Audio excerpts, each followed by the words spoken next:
Hola a todos, hoy vamos a comenzar la resolución del examen de convocatoria del curso 2019-2020 correspondiente a la primera semana de febrero, de la asignatura Funciones de una variable del grado en Matemáticas de la UNED. Comenzamos con el primer ejercicio en el que vamos a trabajar sobre sucesiones. Para ello nos dan una sucesión definida por recurrencia de esta forma. Y lo primero que queremos hacer es comprobar que la sucesión a su n es convergente y calcular su límite. Para eso nuestro objetivo va a ser utilizar el teorema de Bolzano-Weierstrass, que nos garantiza que si tengo una sucesión que está acotada, es monótona, ya sea creciente o decreciente, entonces la sucesión es convergente y además converge a su posible límite. Por lo tanto, el primer paso sería estudiar cuál es el posible límite de nuestra sucesión. Entonces, llamemos L mayúscula al posible límite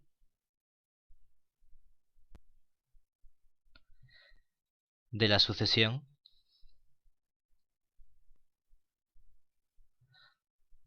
a su n. Entonces, si tomamos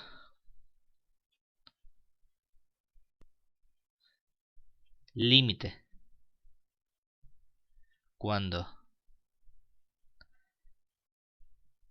n tiende a más infinito, en la definición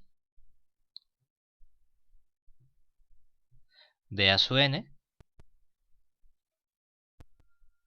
obtenemos que, claro, estamos diciendo que a su n coincide o está definido según la raíz cuadrada de 1 más el término 2 a su n menos 1 y a esto le resto 1. Pero si yo tomo límite cuando la n tiende a infinito en esta expresión, claro, por definición el límite de a su n es L, aquí tengo el igual, pero el término a su n más 1 también tiene el mismo límite L, o sea que aquí tenemos la raíz cuadrada de 1 más 2L menos 1. Entonces, operando para ver cuánto vale este límite L, tenemos que pasamos el 1 sumando, nos quedaría entonces L más 1, elevamos al cuadrado, es igual, la raíz cuadrada la llevo al cuadrado, se me simplifica y me queda 1 más 2L. Es decir, obtenemos que, como este término de aquí sería L cuadrado más 2L más 1, simplifica todo esto y me queda que L cuadrado es igual a 0. Es decir, L tiene que valer 0.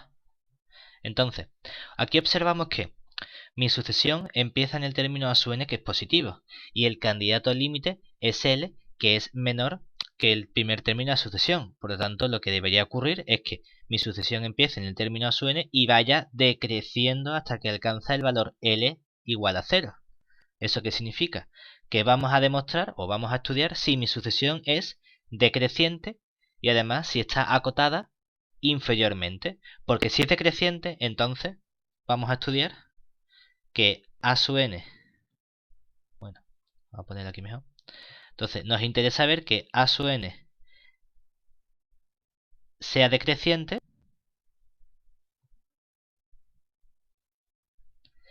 y ver que entonces que a su n esté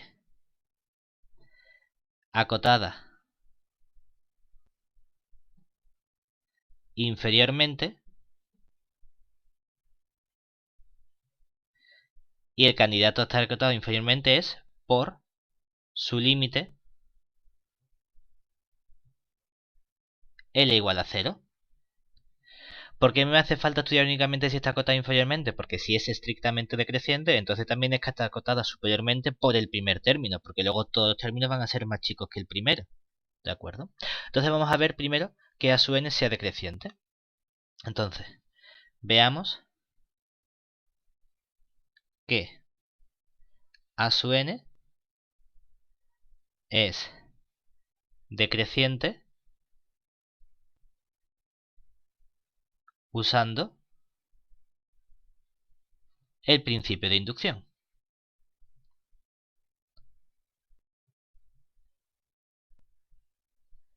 Muy bien. Entonces vamos a ver primero lo que se conoce como el caso base. que sería estudiar qué pasa para n igual a 1. Claro, para n igual a 1 vamos a calcular quién es a sub 2. A sub 2 es por definición la raíz cuadrada de 1 más 2 a sub 1 menos 1. Claro, pero aquí esto me doy cuenta de que lo puedo escribir completando cuadrados aquí dentro como la raíz cuadrada de 1 más a sub 1 al cuadrado. Y aquí observamos que cuando desarrollo este cuadrado me queda 1 al cuadrado, que es 1, el doble del primero por el segundo, que sería el 2 a sub 1, y aparece un a sub 1 al cuadrado, pero aquí no veo ningún a sub 1 al cuadrado sumando, por lo tanto tengo que restar el a sub 1 al cuadrado, y todo esto le resto 1.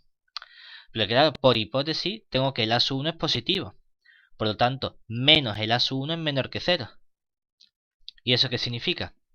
Significa que puedo acotar y decir esto es menor que la raíz cuadrada de 1 más a sub 1 al cuadrado menos 0. Y todo esto menos 1. Claro, pero cuando tengo esta expresión de aquí y hago a1 más a sub 1 al cuadrado menos 0, eso es el 1 más a sub 1 al cuadrado, le hago la raíz cuadrada, me queda simplemente el 1 más a sub 1. Pero si a 1 más a sub 1 le resto 1, me queda precisamente el término a sub 1. Y entonces hemos visto que en efecto el término a sub 2 es menor que el término a sub 1. Muy bien. Veamos ahora el paso inductivo.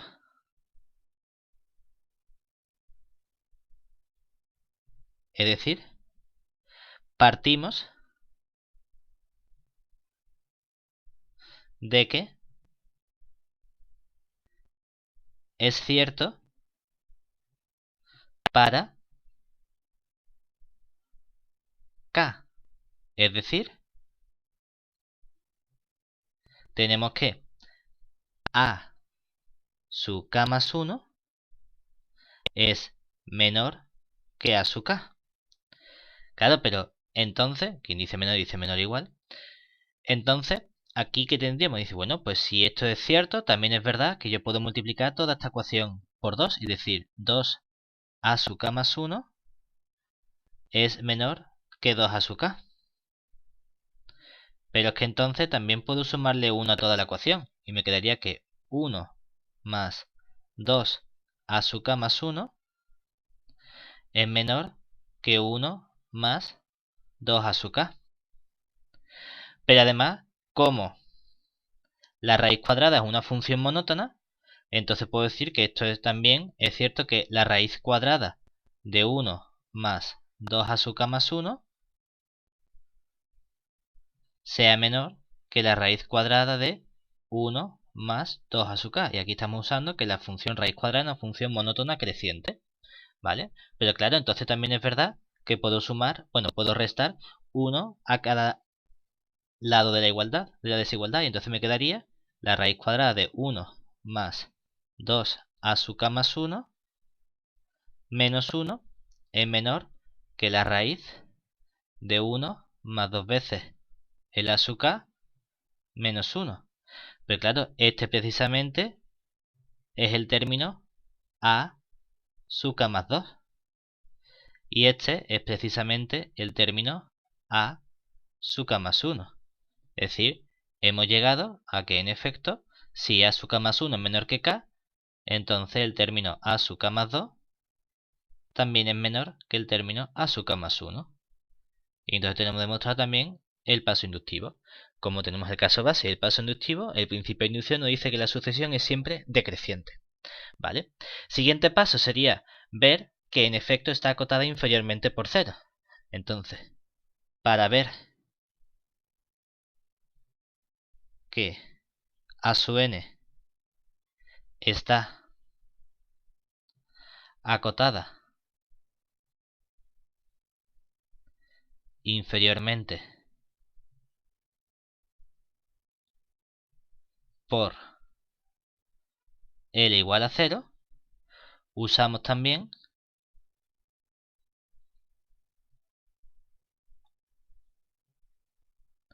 el principio de inducción.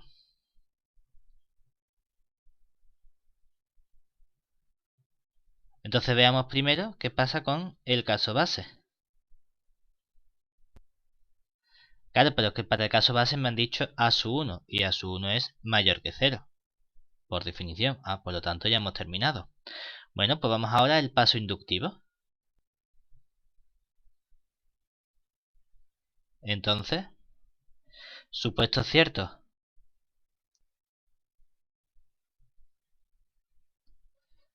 Para acá, queremos ver que se cumple para k más 1. Y entonces voy a empezar estudiando qué ocurre con el término a su k más 1. Pero claro, el término a su k más 1 por definición es la raíz cuadrada de 1 más 2 veces el término a su k menos 1. Pero a su k es mayor que 0, por lo tanto esto es mayor que la raíz de 1 más 2 por 0 menos 1. Que esto me queda precisamente 1 menos 1, que es igual a 0. Y entonces hemos terminado. Entonces, ahora, por el teorema de Bolzano-Weierstrass,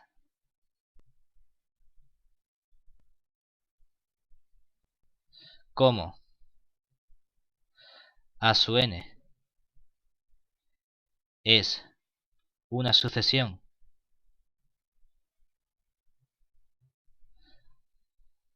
decreciente y acotada, tenemos que es convergente.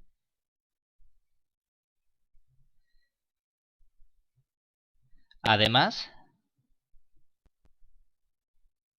el límite es el único límite que podía tener, es decir, el límite cuando la n tiende a más infinito de la sucesión a su n es el candidato al límite L que hemos obtenido, que era igual a 0. Y con esto terminamos el apartado A. Vamos ahora con el apartado B. En el apartado B nos piden calcular el límite de a su n más 1 entre a su n. Entonces, vamos a estudiar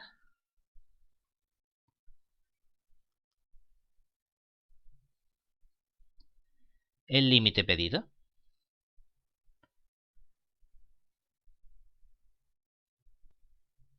Tenemos entonces que el límite, cuando n tiende a más infinito, de a su n más 1 partido por a su n.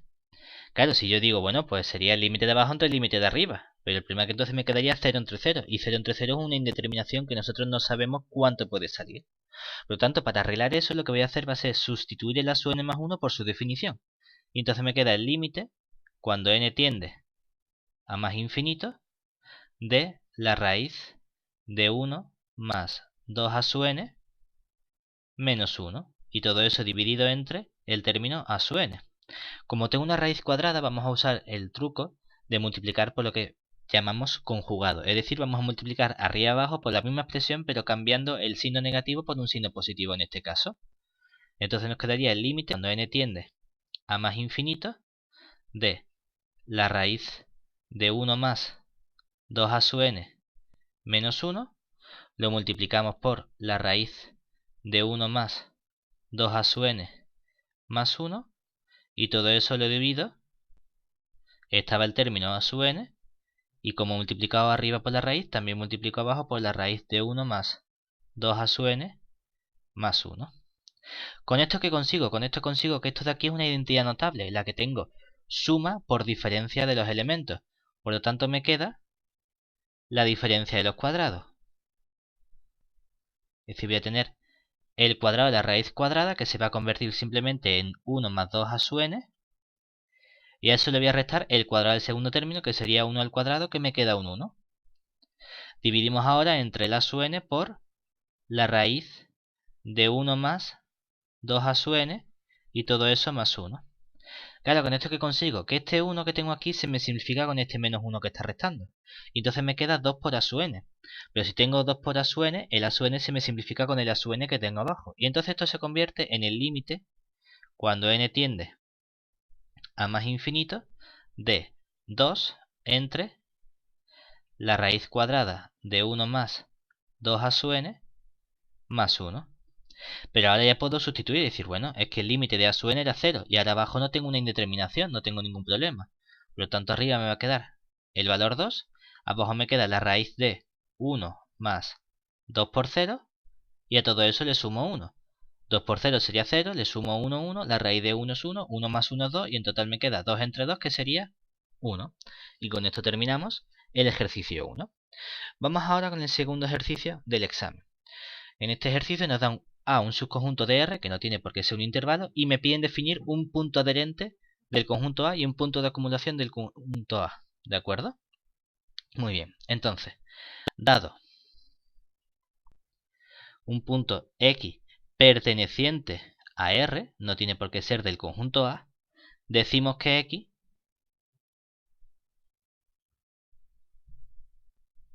es, por un lado, punto de acumulación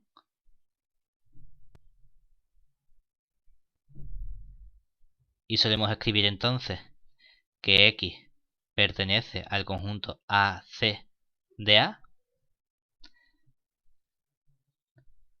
Este queda un poquito chuchurri, este paréntesis, vamos a ponerlo mejor. O también se llama punto de clausura, depende de qué notación nos guste más. Y entonces solemos escribir que X pertenece al conjunto A con una raya encima. Si se verifica que yo cojo el conjunto A y lo corto con un entorno del punto A. Pues esa intersección tiene que ser distinto del vacío para todo n de A en torno, de modo que, bueno, no n de A, sino n, como lo hemos llamado X al punto, vamos a llamar entonces para todo entorno n de X, un entorno de modo que el X pertenezca a dicho entorno. ¿De acuerdo? Y ahora, la definición de punto de acumulación es similar, pero no exactamente la misma. Decimos que es un punto de acumulación, perdón. Porras, aquí me he liado. Esto es punto, no de acumulación, sino punto adherente, perdón, adherente, y la notación es AD, ¿de acuerdo? O punto de clausura, exactamente, perdón por el fallo, si ocurre esto. Y decimos que es un punto de acumulación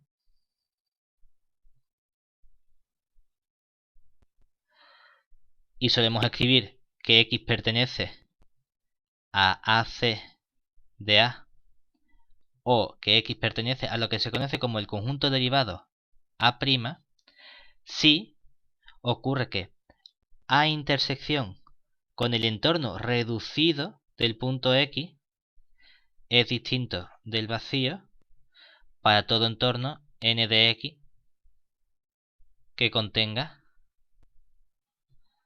al punto X. Es decir, la diferencia es que este conjunto, este entorno reducido, es al conjunto A, le estoy cortando con el entorno, pero quitando el propio punto X. Es decir, tiene que haber más puntos aparte del X que estén en dicho conjunto. ¿Vale? Esta es la definición de punto adherente o punto clausura y punto de acumulación. ¿De acuerdo? Muy bien. Entonces, con esta definición nos preguntan si es cierto que todo punto adherente es un punto de acumulación, demostrar que sí o dar un contraejemplo en caso negativo y la implicación contraria. Claro, por un lado, aquí sí es cierto que el conjunto A' de los puntos de acumulación está contenido en el conjunto A clausura de los puntos clausura o adherentes, ya que si n del punto X menos el propio punto X intersección con A es distinto del vacío, entonces cuando yo añado el punto X, n de X intersección con A sigue siendo distinto del vacío. Porque si la intersección es distinta del vacío, al añadirle el punto X sigue siendo también distinta del vacío. Por lo tanto, esta afirmación es cierta. Sin embargo, la implicación contraria no es cierta. ¿Por qué? La implicación contraria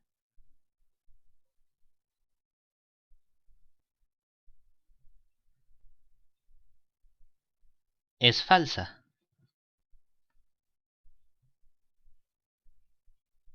Ya que basta tomar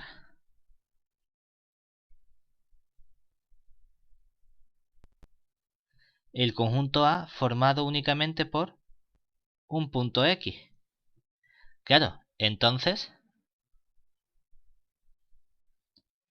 cuando yo, por un lado, tenemos que X es un punto adherente o punto de la clausura, ya que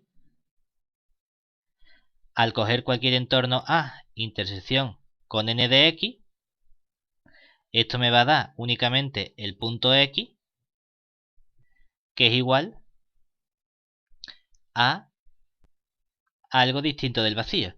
Sin embargo, X no pertenece al conjunto A', ya que cuando yo calculo A intersección con n de X menos el propio conjunto X, claro, esto es lo mismo que hacer el conjunto A menos el X intersección el n de X. Pero este conjunto es el conjunto vacío. Por lo tanto, vacío intersección con lo que sea me da el conjunto vacío. ¿De acuerdo? Por lo tanto, la diferencia es que un punto de acumulación sí es un punto adherente, pero un punto adherente no tiene por qué ser un punto de acumulación.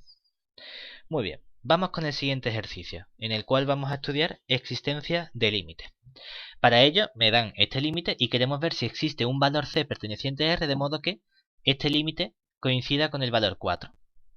Para ello observamos que si nos fijamos en la función que tengo dentro, este es un límite de la forma límite cuando x tiende a más infinito de f de x elevado a una función g de x con, resulta que la función f de x tiende a 1 y la función g de x tiende a más infinito. Y entonces nos queda una indeterminación del tipo 1 elevado a más infinito. Entonces, para ello, vamos a estudiar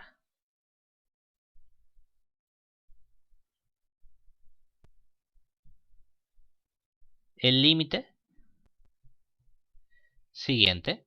Vamos a estudiar el límite cuando x tiende a más infinito del f de x menos 1 por g de x.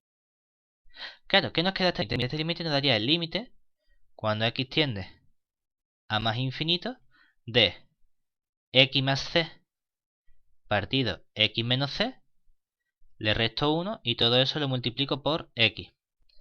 Si simplificamos esta expresión nos queda el límite cuando x tiende a más infinito de x más c menos x más c de nuevo entre x menos c y todo eso multiplicado por x. Claro, pero esta x se me simplifica con esta x y entonces aquí ¿qué nos queda? Nos queda el límite cuando x tiende a más infinito de c más c sería 2c multiplicado por x me quedaría 2c por x, todo eso dividido entre x menos c. Claro, pero como tengo un polinomio de grado 1 arriba y un polinomio de grado 1 abajo, sé que el límite de este cociente es el cociente de los coeficientes líder. Es decir, arriba tengo 2c y abajo coeficiente que multiplica la x tengo un 1. Por lo tanto, el valor es 2c. Claro, pero entonces, ¿qué relación tiene este límite con el límite anterior? Si calculamos este límite, sabemos que el límite de mi función de x cuando x tiene más infinito de f de x elevado a g de x coincide con e elevado al límite que hemos calculado antes, es decir, sería e elevado a 2c. Claro, pero por un lado me dicen que este límite, que es el de esta función, ¿cuánto tiene que valer? 4, es decir, e elevado a 2c tiene que valer 4. Por lo tanto, 2c tiene que ser el logaritmo neperiano, que lo escribimos con LOG en análisis, de 4, que puedo utilizar propiedad de las potencias y decir, bueno, como 4 2 al cuadrado, un 2 sale para afuera y me queda 2 logaritmo neperiano de 2. Y entonces obtenemos que el valor de c tiene que ser c igual al logaritmo neperiano de 2. Y entonces este es el valor c perteneciente a R, que hace que el límite anterior valga exactamente 4. Y con esto finalizamos este ejercicio. Muy bien. En el siguiente ejercicio nos dan esta función y nos van a pedir analizar cosas, ¿de acuerdo? En concreto nos piden estudiar los extremos de la función. Y ahora hay que recordar que los extremos son los máximos o los mínimos. Y hay dos tipos de extremos. Pueden ser puntos críticos donde la derivada se hace 0, o pueden ser otro tipo de extremos que es precisamente donde no existe la derivada. Entonces, primero reescribimos nuestra función.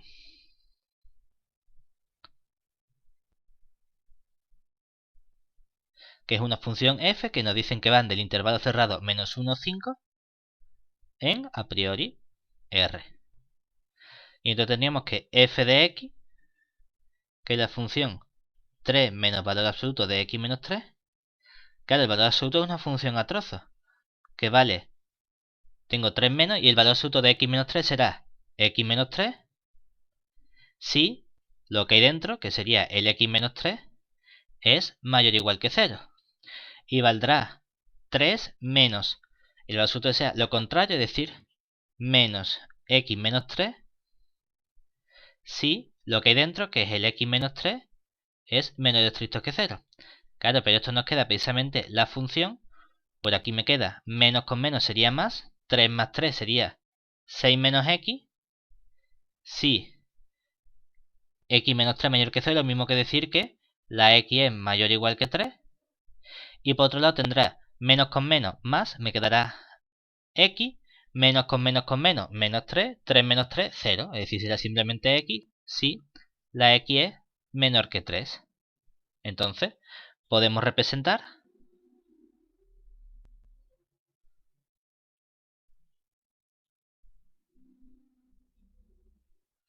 nuestra función. ¿Y qué nos daría? Tendríamos, más o menos, para hacernos una idea, lo siguiente.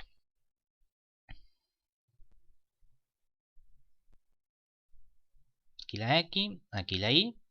Vamos a poner, por ejemplo, aquí el valor menos 1. Aquí tengo el 0. Aquí 1, 2, 3, 4, 5. Y vamos a poner aquí el menos 1. Y aquí el 1, 2, 3, 4, 5. ¿De acuerdo? Entonces, cuando la x es menor que 3, en el valor más chico, que es el menos 1, vale menos 1, es decir, pasa por este punto. En 0 vale 0. Hasta que llega al límite 3, que en el 3, que tendría 1, 2, 3. Y vale 3 por aquí. 1, 2, 3.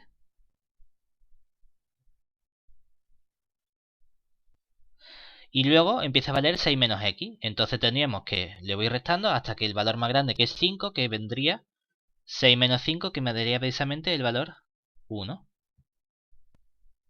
Vale, pues entonces mi función es esta función que tenemos aquí. Y luego viene esta recta hacia aquí abajo.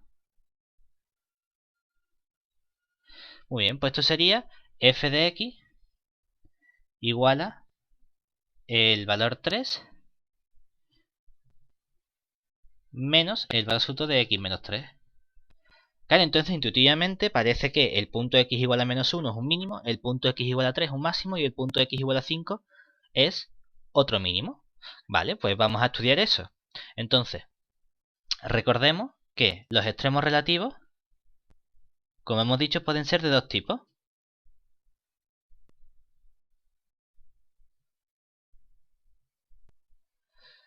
De tipo 1, que serían los puntos críticos.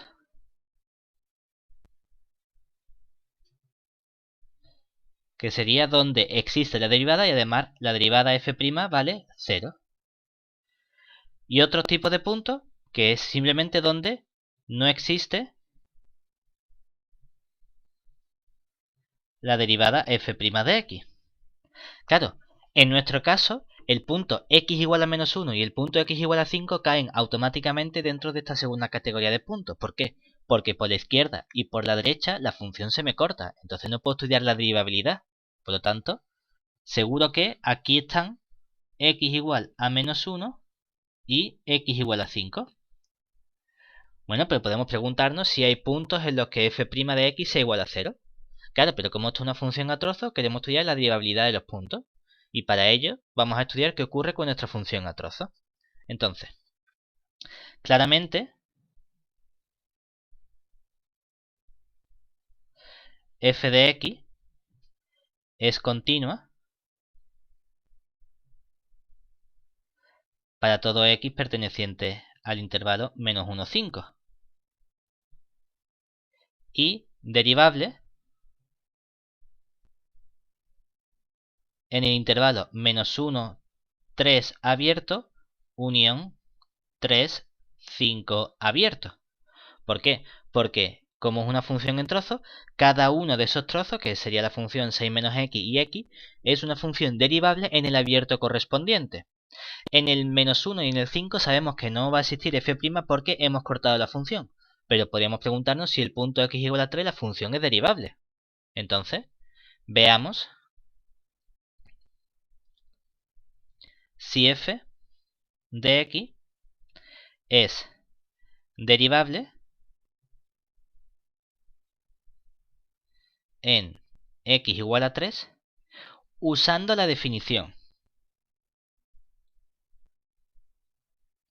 Y esto es importante porque esto no es como lo hacíamos en bachillerato, como explicaron las cosas de calculas f', calcula límite por la izquierda, límite por la derecha. Eso no es la definición de derivabilidad.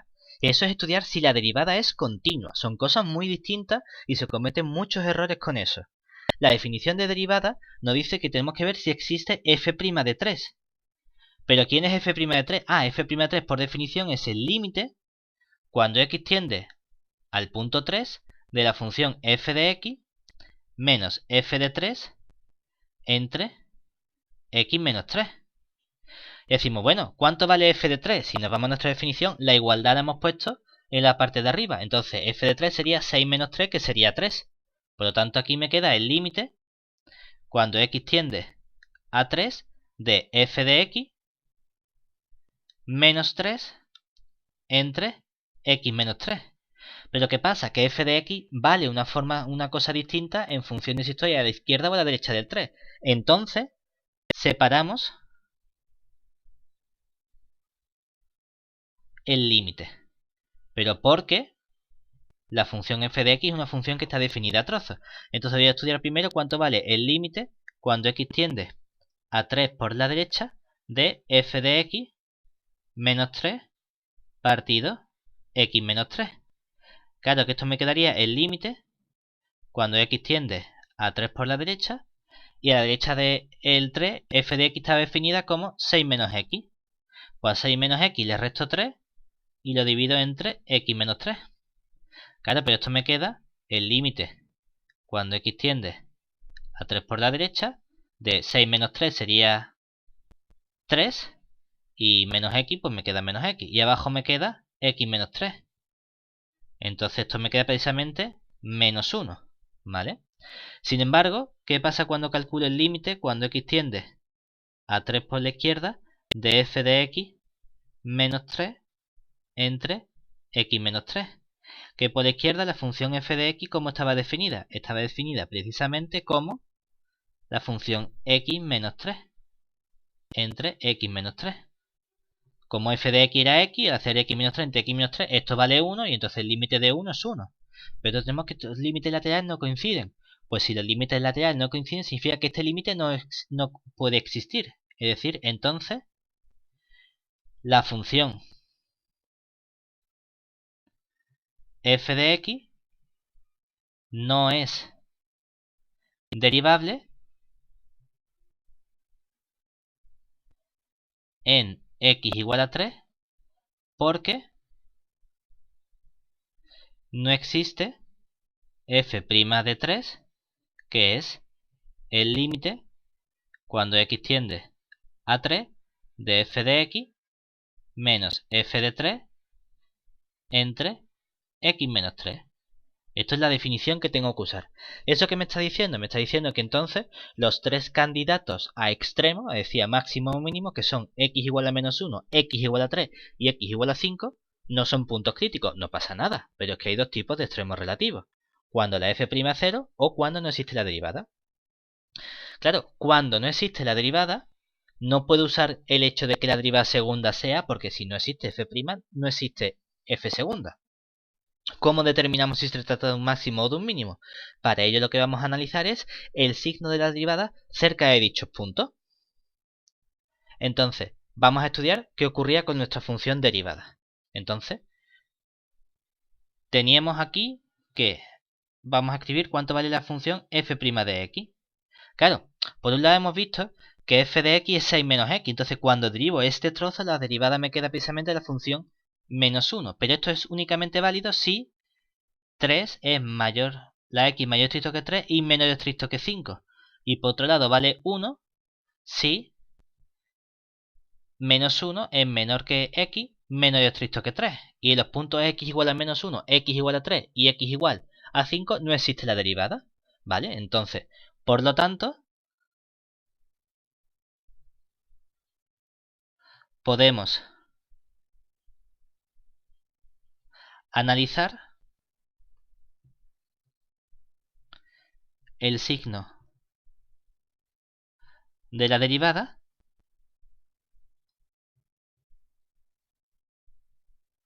para determinar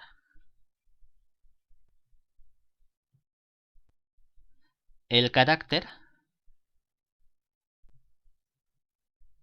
de los extremos,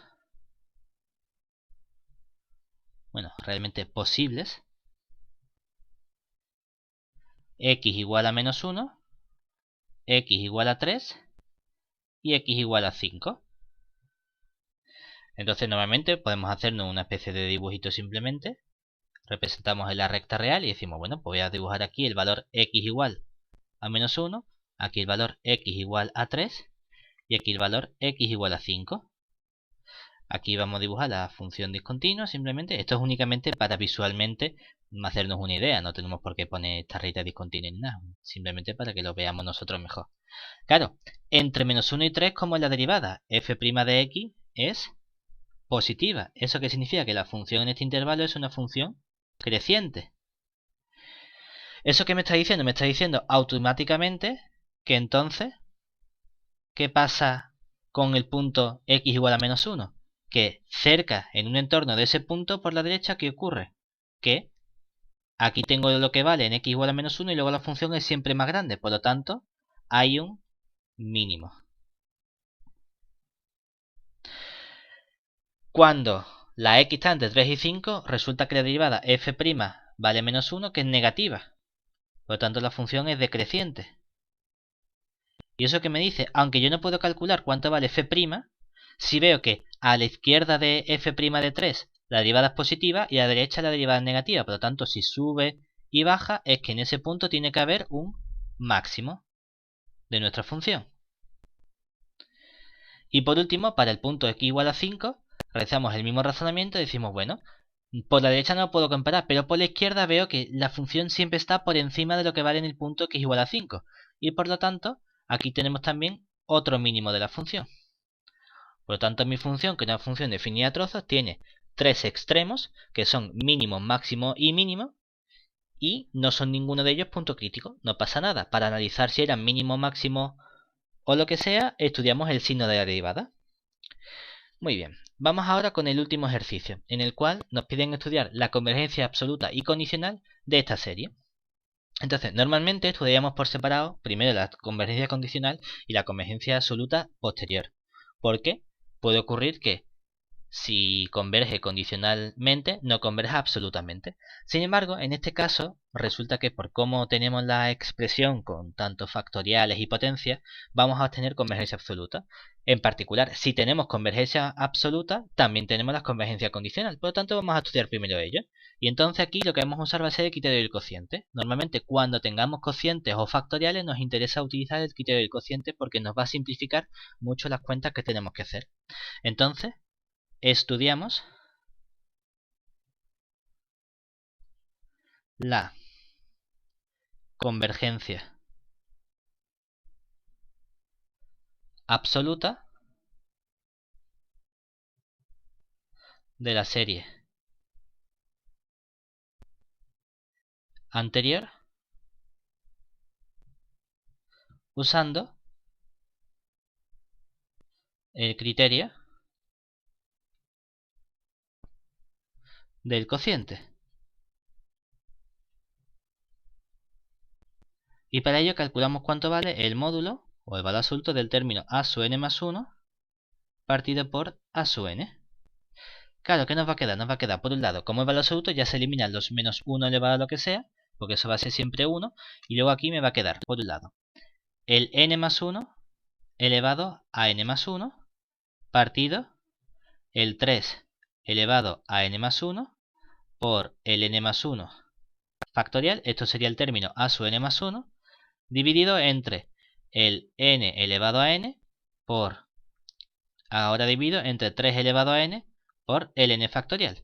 Ahora vamos a escribir esto como una única fracción. Entonces tendríamos que arriba aparece el n más 1 elevado a n más 1. Este 3 elevado a n viene hacia arriba, el n factorial pasa arriba, abajo me queda el 3 elevado a n más 1, aquí me queda el n más 1 factorial y aquí me queda también el n elevado a n.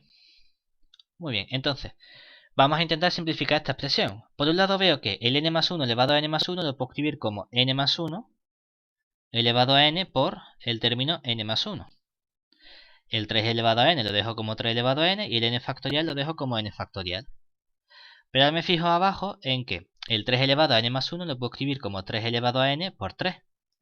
Y el n más 1 factorial lo puedo escribir como n más 1 por n factorial. Y el n elevado a n lo dejo como n elevado a n. Claro, de este modo que consigo que el 3 elevado a n se me simplifica, que este n más 1 se me simplifica, que este n factorial se me simplifica, y entonces me queda aquí simplemente n más 1 elevado a n entre n elevado a n por un tercio. Pero esto lo puedo escribir de forma abreviada como n más 1 partido por n, todo eso elevado a n por un tercio. O lo que es lo mismo, 1 más 1 partido por n, todo eso elevado a n por un tercio. Y entonces cuando tomamos límite, cuando la n tiende a más infinito, obtenemos que este límite de aquí, el de 1 más 1 partido por n elevado a n, es precisamente el número e. Multiplicado por un tercio me queda e partido por 3. Pero sabemos que es 2,71 aproximadamente, por lo tanto e es más chico que 3. Es decir, esto me queda que, como e es más chico que 3, esto es más chico que 1. Claro, ¿y qué ocurre cuando el cociente a sub n más 1 entre a sub n me da un límite que es menor que 1? Que entonces obtenemos que la serie es convergente, es decir, entonces, bueno, vamos a ponerle un poquito más para abajo. Entonces, la serie que está dada por valor absoluto, es decir, la serie sumatoria de n igual a 1 hasta más infinito del n elevado a n partido 3 elevado a n factorial, es convergente. Es decir, eso significa que la serie sin el valor absoluto, esta serie sumatoria desde n igual a 1 hasta más infinito del menos 1 elevado a n por el n elevado a n partido el 3 elevado a n por el n factorial, es absolutamente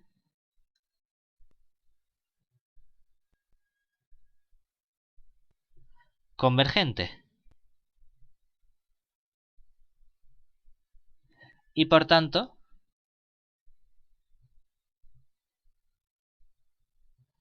también converge condicionalmente.